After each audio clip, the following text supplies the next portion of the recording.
जय जगन्नाथ।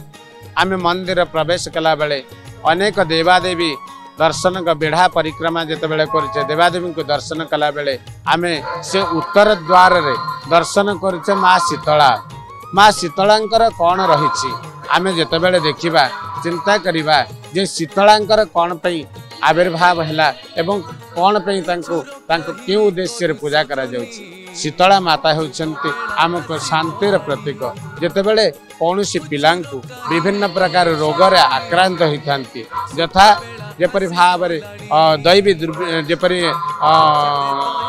देवता द्वारा जो रोग हुए जहाँकि बसंत हाड़फुटी मिलीमिला ये जो रोग गुड़िक हुए से रोगरे पिला माने देहरे विभिन्न घा फटका आदि हो जाए और लाल रंग हो जाए लाल कलर हो जाए तंक शरीर से कौन करा जाए ना से माने क्षीण हो जाती आम जहाँ को कहू ये ठाकुर आसर माँ बाहर तेणु से परंपरा को एवं आम उत्कल पद्धति ग्रहण करा ताले कौन करा ना सेतेबेले तांको शरीर बहुत उत्तप्त थाए सेतेबेले तांको शीतलतार आवश्यकता रही। तेणु शीतला को पूजा करने द्वारा तांको शरीर आरोग्य होता है। आ शीतला को किपरि भाव में कौन पूजा करे जाए कौन दिया जाए ना पिला मानकर जेतेबेले हाड़फुटी मिलीमिला बसंत आदि ये साधारण बसंत ऋतु मानक विशेष भाव छोट पिला आक्रांत करें।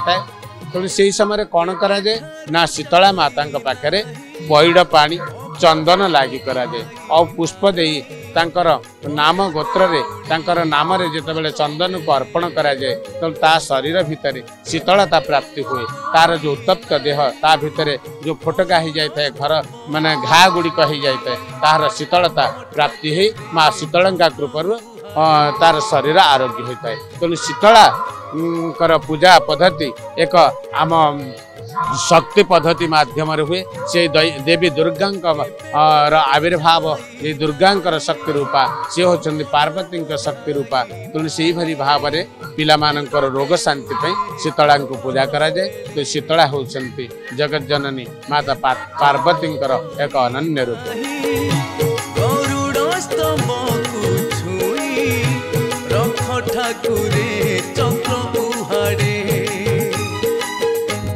से दिन बुझीजीव मन दिन बांधव को करिले दर्शन पाप जीव पाणी डाकी से श्रीक्षेत्र मणि छजनी डाकी से श्रीक्षेत्र मणि पुछुर कहीं करू सजनी शुभ बेला आसी गलाणी सजनी शुभ बेला आसी गलाणी।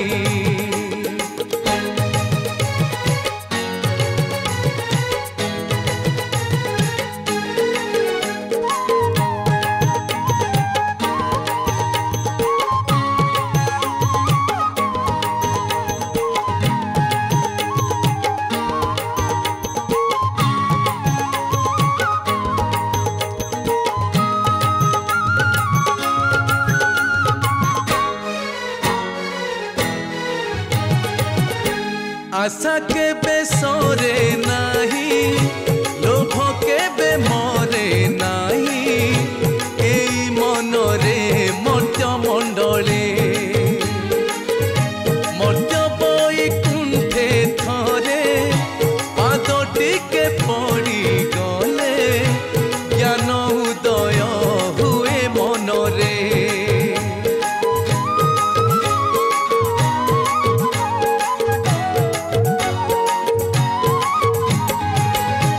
आशा के बेसरे नाही लोभ के बे मरे नाही एई मनरे मर्त्य मंडले मर्त्य बई कुंठे थरे पाद टिके पड़ी गले ज्ञान उदय हुए मनरे।